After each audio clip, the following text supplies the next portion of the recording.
मेरा क्लास में आप सभी का एक बार से फिर से स्वागत है। यदि आप मेरे चैनल पर नए हो तो कृपया करके लाइक, सब्सक्राइब और बेल आइकॉन पर क्लिक करना ना भूलें, ताकि जो भी मैं वीडियो दूं, आपको क्लास दूं, तो आप मेरी वीडियो आप तक फर्स्ट में पहुंचे। ठीक है ना। तो लास्ट क्लास में अपन ये 2D और 3D पढ़ रहे थे दोस्तों। इसमें मैं क्लास स्टार्ट करने से पहले मैं आपको कॉन्ग्रेचुलेसन कहना चाहता हूँ कि आप सभी के स्कूल खुल चुके हैं। ठीक है ना। और स्कूल खुलने के बाद आप अपनी सेफ्टी के लिए सैनिटाइजर, मास्क और थर्मल स्कैनिंग का विशेष तौर से ध्यान रखेंगे। ठीक है ना। मैं यही आपसे रिक्वेस्ट कर रहा हूँ कि मास्क और सोशल डिस्टेंस का विशेष तौर से ध्यान रखिएगा। ठीक है। तो आज की वीडियो आपके लिए बहुत ही यूजफुल होने वाली है दोस्तों। और यदि आप मेरे चैनल पर नए हो तो कृपया करके लाइक, सब्सक्राइब और बेल आइकन पर क्लिक जरूर कीजिए और ज्यादा से ज्यादा मेरी वीडियो को शेयर कीजिए, ताकि मेरी वीडियो सभी तक पहुंच पाए। ठीक है। तो लास्ट क्लास में अपन लोग पढ़ रहे थे 2D और 3D, जिसमें अपन लोगों ने रेक्टेंगल, स्क्वायर, सर्कल, ट्राइंगल, ठीक है, तो ये चीज पढ़ चुके थे। अब 3D पढ़ेंगे अपन। 3D आखिर 3D और 2D होती क्या है, मैं जनरली थोड़ा इन दोनों के बीच में डिफरेंस बताना चाह रहा हूं आपको कि 2D और 3D होती क्या। 2D और 3D क्या होती है दोस्तों, कि जिस जनरली आप सोचोगे कि मैं बता रहा हूं आपको कि यदि कोई वस्तु है, कोई भी बॉडी है जिसके ऊपर अपन कोई सामान रखते हैं, देट इज ये डस्टर हुआ। डस्टर के ऊपर मैंने क्या रखा, एक चौक रख दी है। ठीक है ना दोस्तों, ये चौक रख दी है मैंने।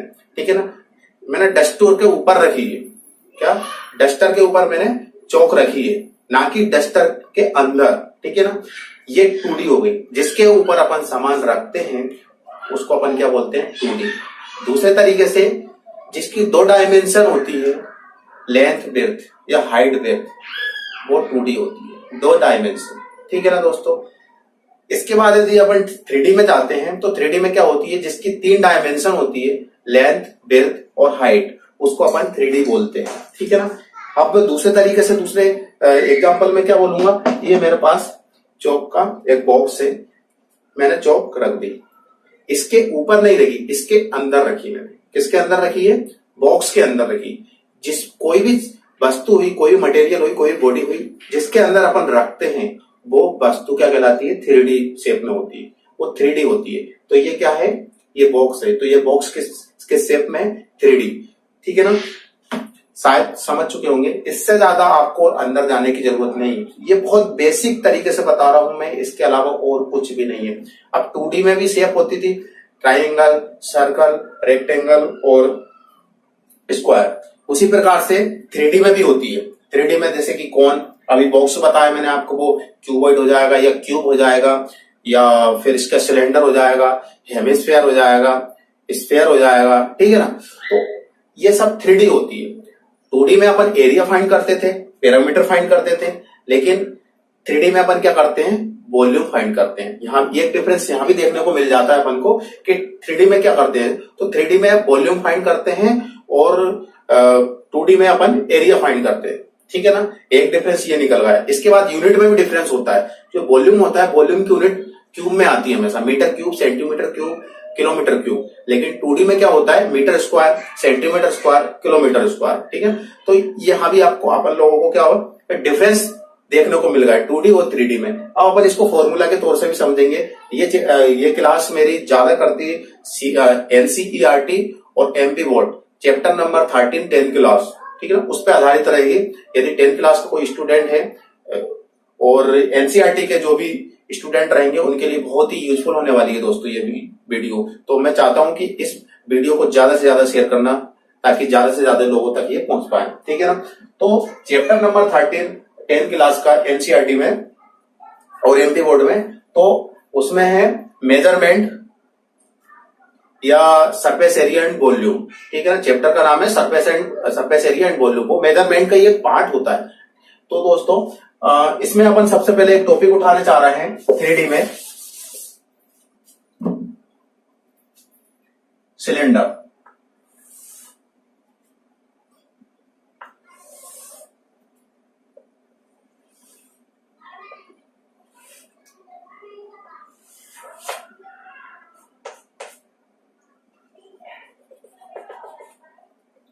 ये दोस्तों सिलेंडर है। ठीक है ना। अब सिलेंडर अपने अपने तरीके से अलग अलग तरीके से ड्रॉ करते हैं, ठीक है ना। तो मैंने ये सिलेंडर इस टाइप का इसलिए बनाया दोस्तों कि ये होलो है। क्या है ये? होलो है, बीच में से स्पेस है, पूरा सॉलिड नहीं है, इसीलिए मैंने इसको ये बनाया। अब थ्री डी में जो डायग्राम बनते हैं वो 2D को मिलाकर ही बनते हैं। जो 2D अपन शेप पढ़ चुके हैं, जैसे स्क्वायर हो गया, आपका रेक्टेंगल हो गया, सर्कल हो गया, ट्राइंगल हो गया, एनी रोम्बस हो गया, पैरेललोग्राम हो जाता है। तो उसका क्या होता है, उन्हीं शेप को मिलाकर अपन 3D ड्रॉ करते हैं। वो कैसे करते हैं, और उन्हीं के फॉर्मूला को मिलाकर वॉल्यूम निकालते हैं। उसी फॉर्मूला के वजह से अपन सरफेस एरिया फाइंड कर सकते हैं। ये उसी के अंदर है, इसमें कोई भी आपको डाउट नजर नहीं आएगा। यदि आप थोड़ा अच्छे तरीके से माइंड से कॉन्सेप्ट से तरीके से अपने माइंड को एकाग्र होकर पढ़ोगे ना, तो 101% ये आपको पूरी तरीके से समझ में आ जाएगा, ठीक है ना। एक ही क्लास में और एक ही बार में, ठीक है ना। बस मैं आपसे चाहता हूं कि वीडियो को स्किप नहीं कीजिएगा, ठीक है। इसके बाद क्या होता है कि जैसे कि ये सिलेंडर हो गया, तो सिलेंडर क्या होता है, गोल होता है। ये देखो, ठीक है ना, ये पूरी तरीके से गोल होता है सिलेंडर। जैसे कि अपन गैस सिलेंडर होता है एलपीजी का, तो वो भी एक सिलेंडर होता है, ठीक है ना। यदि आपने गांव में देखा होगा, गांव में क्या होता है कि जो मिट्टी वाला चूल्हा होता है, यदि उसको आगे जलाते हैं तो उसमें अपन एक थोड़ा सा पाइप टाइप का होता है पाइप टाइप का होता है, तो उससे अपन क्या फूंक मारते हैं ताकि उस जगह पर पॉइंट पे जाके हवा स्ट्राइक होती है।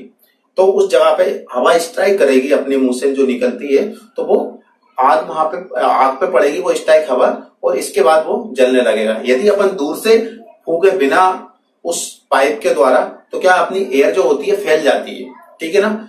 जहां तक पहुंचना चाहिए वहां तक नहीं पहुंच पाती है, जिससे कि और अपन पास में जाके उस चीज को फूंक मारेंगे तो हो सकता है अपने आग की थोड़ी लपट लगने लगेगी, जिससे अपन थोड़ा दूर हटने की कोशिश करेंगे। तो क्या होता है कि जो पाइप का यूज करते हैं वो एक सिलेंडर टाइप का होता है, वो बीच में होलो होता है, जिससे अपन यहां से तो फूकते हैं, लेकिन जहां हवा पहुंचाना चाहते हैं वहां पे हवा बिल्कुल पहुंचती है, और जिस चीज के रिक्वायरमेंट में अपन ये काम करते हैं वो चीज जल जाती है, ठीक है ना। तो वो आग वहां पे जल जाती है। उसी प्रकार से ये उसी टाइप का है दोस्तों, ठीक है ना। ये सेम टू सेम वही है। तो ये क्या होता है कि ये होलो है, सॉलिड नहीं है। तो यहाँ पे एक सर्कल बना हुआ है, यहाँ भी सर्कल बना हुआ है, यहाँ भी सर्कल बना हुआ है, और ऊपर भी सर्कल बना हुआ है। वो सर्कल क्या था, 2D था। 2D में अपन सर्कल पढ़े थे। इसके बाद सर्कल में अपन उसका एरिया भी पढ़ चुके थे, पाई आर स्क्वायर, ठीक है ना। तो अभी और जस्ट इससे पहले मैंने आपको क्या बताया कि 2D शेप को मिलाकर ही 3D बनती है। तो यहाँ पे सर्कल है, यहाँ भी सर्कल है, ठीक है ना। तो सर्कल को मिलाकर ही तो सिलेंडर बना, मतलब 3D बनी। 2D को मिलाकर 3D बनी गई। तो अपन कहीं ना कहीं सर्कल का पार्ट लेना पड़ेगा, एरिया का पार्ट लेना पड़ेगा। कैसे लेना पड़ेगा, देखिए, ये तो हुई आपकी हाइट, ये हो गई आपकी हाइट। अब अपन ने सर्कल पढ़ा था, ठीक है ना। ये सर्कल पढ़ा था, तो इस ए से लेके बी तक की डिस्टेंस, यदि इसको कोई पॉइंट्स ओ है, सेंटर नाम है, तो उसको अपन ने ओ से डिनोट किया था। तो इस पॉइंट से लेके इस पॉइंट तक, ए से लेके बी तक की डायमीटर शो किया था अपन ने, डायमीटर व्यास नाम दिया था उसको। तो ये भी आपका क्या बन जाएगा, व्यास बन जाएगा, ठीक है ना। ये आपको इसलिए लग रहा है, जहां पे मैंने आपको इसका फ्रंट व्यू बताया, ठीक है ना। इसका जहां से मैंने इसका नीचे से फ्रंट व्यू बताया, अब यहां से फ्रंट व्यू में आपको इसको तो मैं शो नहीं कर सकता, क्योंकि ये 2D बोर्ड है, ठीक है ना। 3D होती तो मैं इसको ऐसे घुमा के इसको बता देता आपको, ठीक है ना। तो ये 2D में पढ़ते हैं अपन। 2D में अपन सिर्फ क्या देख सकते हैं, फ्रंट व्यू देख सकते हैं उसका, या फिर इस डायग्राम को घुमा के मैं इसको अलग अलग तरीके से ड्रॉ करूंगा तो आपको इस तरीके से बता सकता। लेकिन एक ही डायग्राम को एक ही टाइम पे बनाकर मैं इसको घुमाकर नहीं बता सकता, क्योंकि ये 2D है, ये तो आप भी समझते हो, ठीक है। तो क्या होता है कि यहां से लेके यहां तक के पॉइंट को यदि मतलब डायमीटर था, तो ये भी एक डायमीटर हुआ है, ठीक है ना दोस्तों। इसके बाद ये वाली डिस्टेंस अपनी क्या कहलाती थी, रेडियस, ठीक है ना दोस्तों। क्या कहलाती थी, रेडियस, ठीक है। तो रेडियस होती थी। तो रेडियस, तो इस पॉइंट से लेके इस पॉइंट तक भी यहाँ पे स्मॉल और या स्मॉल, ये भी रेडियस होगी। इसमें भी कोई डाउट नहीं होना चाहिए, क्योंकि ये सर्कल नीचे का है, ठीक है ना, बना हुआ है। ये आप थोड़ा इमेजिन कीजिएगा तो 101% तुमको समझ में आ जाएगा। तो यहाँ पे क्या है, ये नीचे की तरफ ये सर्कल बना हुआ है। मैंने इसको यहाँ का फ्रंट व्यू आपको शो कर दिया इस चीज को, ठीक है ना। तो उसी टाइप का यहाँ भी बना हुआ है। जहां पे जितनी डिजिट होगी उतना भी यहाँ पे डिजिट हो जाएगी, यहाँ पे जितनी हाइट होगी इतनी हाइट जहां भी हो जाएगी, इसमें तो आपको कोई इश्यू है नहीं है। और 3D में मैंने बताया जिसके अंदर कोई सामान रखते हैं, कोई भी बॉडी को, मटेरियल को किसी के अंदर कोई भी रखते हैं तो वो डिजिट 3D कहलाती है। मतलब सिलेंडर की बात कर रहे हैं तो सिलेंडर 3D टाइप का होता है, ठीक है ना। तो इसका क्या हो जाता है कि ये निकल गया। इसके बाद अपन आगे चलते हैं कि सर्कल का एरिया कितना था। सर्कल का एरिया था पाई आर स्क्वायर। अब इसमें अपन एरिया फाइंड करते थे, किसमें फाइंड करते थे, सर्कल में एरिया फाइंड करते थे। अब यहां पे अपन क्या करेंगे, वॉल्यूम फाइंड करेंगे। क्या करेंगे, वॉल्यूम बोलेंगे तो आयतन। क्या फाइंड करेंगे, आयतन फाइंड करेंगे। इसके बाद इसका जो बाहर का सरफेस निकालते थे वहां पे अपन सर्कमफेरेंस फाइंड करते थे या पेरीमीटर फाइंड करते थे। तो उसी प्रकार से इसका भी सरफेस एरिया फाइंड करेंगे। मतलब इसका सरफेस, इसका अपन पेरीमीटर का भी नाम नहीं बोलेंगे, ना तो इसका सर्कमफेरेंस बोलेंगे, इसका नाम बोलेंगे अपन सरफेस एरिया। क्या बोलेंगे, सरफेस एरिया। और एरिया में मैंने आपको पहले ही बताया था कि एरिया की जो भी यूनिट होगी वो मीटर स्क्वायर में आती है, और वॉल्यूम की यूनिट किस में आएगी, मीटर क्यूब में आएगी। किलोमीटर क्यूब, सेंटीमीटर क्यूब या सेंटीमीटर क्यूब या किलोमीटर क्यूब या मीटर क्यूब। और इसकी विस्तार मीटर स्क्वायर, सेंटीमीटर स्क्वायर या किलोमीटर स्क्वायर, ठीक है। और एरिया और पेरीमीटर का बता चुका हूं मैं आपको, इसमें कोई भी आपको नहीं है। लास्ट क्लास में आप जा सकते हो, सर्कल का मैंने बता चुका हूं। आप मेरी लास्ट क्लास को बिल्कुल देखिए, आपको पूरी तरीके से समझ में आ जाएगा। इसके बाद अपन 3D में फिर भी आगे बढ़ रहे हैं अपन सिलेंडर में। मैं वीडियो को थोड़ा लेंथी नहीं हूं, इसीलिए मैं थोड़ा शॉर्ट शॉर्ट में बता रहा हूं, क्योंकि आपको ये चीज समझ में आ चुकी है और अपन पढ़ चुके हैं। यदि अपन 3D में पढ़ रहे हैं तो क्यों ना तो अपन कहीं ना कहीं इस चीज को पढ़ चुके हैं। दोस्तों यदि कोई चीज समझ में नहीं आती है ना, तो क्या होता है कि ये चीज तो मैंने बता रहा हूं, ठीक है ना। सिलेंडर में आपको बता रहा हूं, हो सकता है कि आपको 10% समझ में आती है। कितना परसेंट समझ में आ रहा है, 10% समझ में आ रहा है। लेकिन होता क्या है कि 90% चला गया, ठीक है ना। आपको बिल्कुल 101% कुछ समझ में नहीं आया, सिर्फ 10% समझ में आया। और आपने वही क्लास को और कहीं किसी के माध्यम से पढ़ा। जैसे मैं पढ़ा रहा हूं मोहन सर, ठीक है ना। तो मोहन सर से आपने क्या पढ़ा है, सिलेंडर पढ़ा है, ठीक है ना। वो सिलेंडर पे आपको कितना समझ में आया, सिर्फ मात्र 10%। और बोलोगे आप बाहर रहे, मोहन सर ने कुछ अच्छा नहीं पढ़ाया, क्या होगा, बिल्कुल अच्छे तरीके से नहीं समझाया और ना तो मुझे समझ में आया, मैं तो नहीं लूंगा उनका क्लास। लेकिन होता क्या है कि दोस्तों को 10% लिया है ना, तो आप किसी दूसरे की क्लास में जाओगे, 1 साल बाद, 1 महीने बाद, 1 दिन बाद, कहीं भी दूसरे क्लास में लोगे, और वही चीज सिलेंडर में आपको वो सामने वाला कोई भी टीचर बताएगा, मैडम बताएगी, तो आपको उस जगह पे देखेंगे कि सिलेंडर की बात चल रही है, वो सिलेंडर हमको ये बता रहा है, तो आपका माइंड घूमेगा उस जगह पे, घूमेगा कि यार ये चीज तो मैंने कहीं ना कहीं देखी है। क्या देखिए कि ये सिलेंडर को मैंने कहीं ना कहीं पढ़ा है। फिर आपका माइंड वर्क करने लगेगा, काम करना स्टार्ट कर देगा। तो काम करेगा, स्टार्ट करेगा तो क्या होगा कि चलेगा कहाँ देखा है, कहाँ क्या किया है। तो क्या होगा कि फिर इसके बाद आपका माइंड पहुंच जाएगा जहां पे आपने वो क्लास ली थी। अरे ये तो मैंने मोहन सर के पास क्लास ली थी, वीडियो पर देखी थी। फिर जो मोहन सर ने पढ़ाया था वो 10%, और जो आप उस प्रेजेंट में पढ़ रहे थे मैडम के पास, सर के पास, वो दोनों को प्लस मिलाकर आपको 100% हो जाएगा। और वह चीज आप कभी जिंदगी में नहीं भूलोगे दोस्तों, ठीक है ना। ये बात जरूर ध्यान रखना। यदि कोई टीचर के लैंग्वेज समझ में नहीं आती है या कुछ जो डेरिवेशन होता है, कोई मेथड समझ में नहीं आती है, तो उसको इग्नोर मत कीजिएगा, ठीक है ना। क्योंकि वह चीज कहीं ना कहीं आपके जरूर फायदा देगी, ठीक है ना। जरूर आपको बेनिफिट मिलने वाला है उस चीज का। क्यों, क्योंकि अभी मैंने उसका एग्जांपल बता दिया, बिल्कुल 101% वही होता है। और वह चीज आपको याद आ गई ना कि ये चीज तो मैंने मोहन सर के साथ पढ़ी थी, मोहन सर की क्लास में मैंने ये पढ़ा था सिलेंडर, तो वह चीज आप कभी जिंदगी में नहीं भूलोगे। मरते मर जाओगे लेकिन कभी इसको भूलोगे नहीं, ठीक है। ये बात जरूर ध्यान रखना। तो वॉल्यूम बता चुका हूं मैं, सरफेस एरिया बता चुका हूं। अब इसके फॉर्मूला होते हैं, फॉर्मूला आपको बिल्कुल 100 उसमें बुक में मिल ही जाते हैं। इसके बाद फिर भी मैं आपको यहाँ पे वॉल्यूम और सरफेस एरिया निकाल के बता रहा हूं।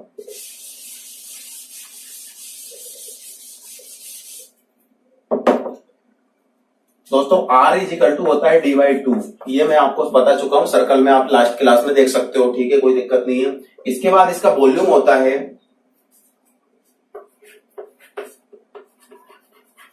वॉल्यूम को हिंदी में बोलते हैं आयतन।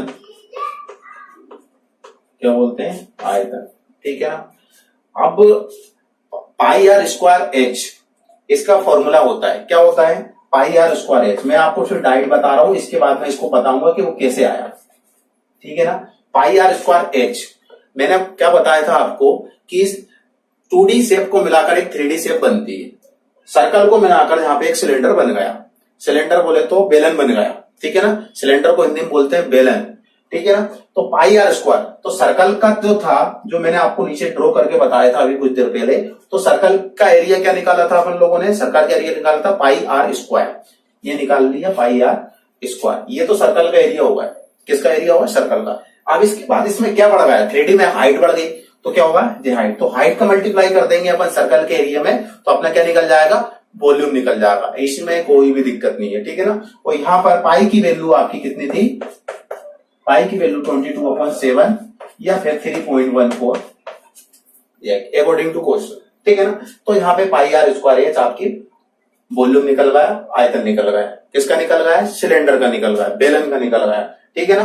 तो यहाँ पे भी आपको कोई भी दिक्कत नहीं है, ये सिलेंडर है,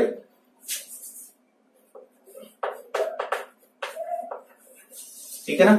ये सिलेंडर हो गया।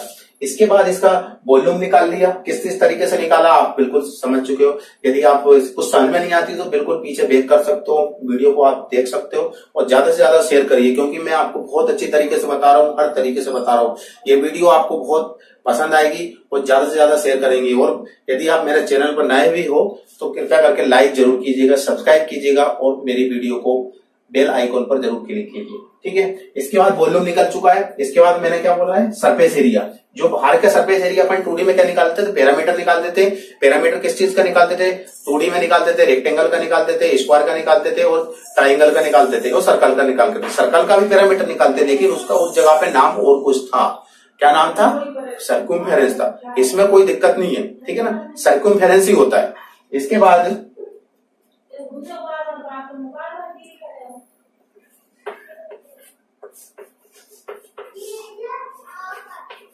ये सरफेस एरिया, सरफेस एरिया को पृष्ठ का क्षेत्रफल बोलते हैं दोस्तों, हिंदी में क्या बोलते हैं, पृष्ठ का क्षेत्रफल।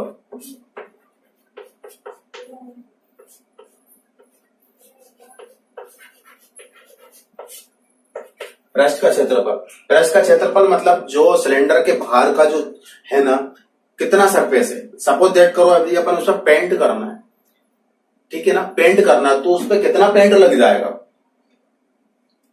तो वो पेंट का क्वांटिटी पता करने के लिए अपन उसको सरफेस एरिया निकालते हैं, पृष्ठ का क्षेत्रफल निकालते थे। तो पृष्ठ का क्षेत्रफल कैसे निकालते थे, उसमें अपन क्या था कि सर्कल का जो सर्कमफेरेंस निकालते थे सर्कल्स में, तो उसकी अपन 2 पाई आर लगाते थे। यहाँ पे पाई की वैल्यू 22/7 या 3.14 डेसिमल में लेते थे, ठीक है ना। तो यहाँ पे क्या हो जाएगा, 2 पाई आर एच, यहाँ पे सर्कल हो जाएगा 2 पाई आर एच, ठीक है ना। ये 2 पाई आर तो आपका क्या हो जाएगा, सर्कमफेरेंस हो जाएगी सर्कल की, कोई दिक्कत नहीं है। यहाँ पे भी सर्कल का पार्ट ही है, मैंने बोला ना कि 2D को मिलाकर ही 3D शेप बनती है, मतलब सर्कल को मिलाकर अपन ने सिलेंडर बना लिया है, ठीक है ना। तो उसी का कुछ फॉर्मूला के पार्ट से भी वॉल्यूम का पार्ट मिलकर बनेगा, कोई दिक्कत नहीं है। तो यहाँ पे भी अपन ने 2 पाई आर ले लिया है, किसका ले लिया है, सर्कमफेरेंस की, सर्कमफेरेंस ले लिया है अपन ने सर्कल की। इसके बाद एच से मल्टीप्लाई कर देंगे तो surface area of the cylinder निकल जाएगा, सरफेस एरिया प्लस का क्षेत्रफल निकल जाएगा, ठीक है। बिल्कुल कोई भी दिक्कत नहीं है आपको, पूरी तरीके से समझ में भी आ रहा होगा आपको। वॉल्यूम आयतन is equal to pi r square h, surface area plus का क्षेत्रफल is equal to 2 pi r h. जहां भी पाई की वैल्यू आपकी 22/7 या 3.14 रहेगी, ठीक है ना। यदि क्वेश्चन में आपसे बोला जाता है कि 3.14 लेना है तो 3.14 लेना है, 22/7 लेना है, 22/7 लेना है तो 22/7, यदि कोई नहीं लेता तो आपको 22/7 ले लेना है, ठीक है ना। इसमें कोई भी दिक्कत नहीं है। ये तो था आपका सिलेंडर का, ठीक है ना। अब जो नेक्स्ट क्लास आएगी मेरी, उसमें आपको मैं कौन बताऊंगा, इसके बाद आपको इसी में स्पेयर बताऊंगा। तो आपको सिर्फ अभी क्या बता रहा हूं मैं, आपको पूरे फॉर्मूला को ड्राइव करना बता रहा हूं कि ड्राइव करते कैसे, उसको फॉर्मूला को याद कैसे करते हैं, किसको मिलाकर कौन सी शेप बनती है, तो वही बता रहा हूं, ठीक है ना दोस्तों। तो आपको इस चीज की मेहनत करना जरूरी है, ठीक है। मेहनत करोगे तो आप सक्सेस जरूर हो जाओगे, ठीक है ना। बिना hard working plus smart working होना चाहिए। क्या होना चाहिए, आजकल क्या हार्ड वर्किंग कर लेते हैं और करे जा रहे हैं, रिजल्ट पता ही नहीं है। लेकिन उसके साथ साथ स्मार्ट वर्किंग भी होना चाहिए, ठीक है ना। Hard working plus smart working is equal to successful, ये मेरा फार्मूला है, ठीक है ना।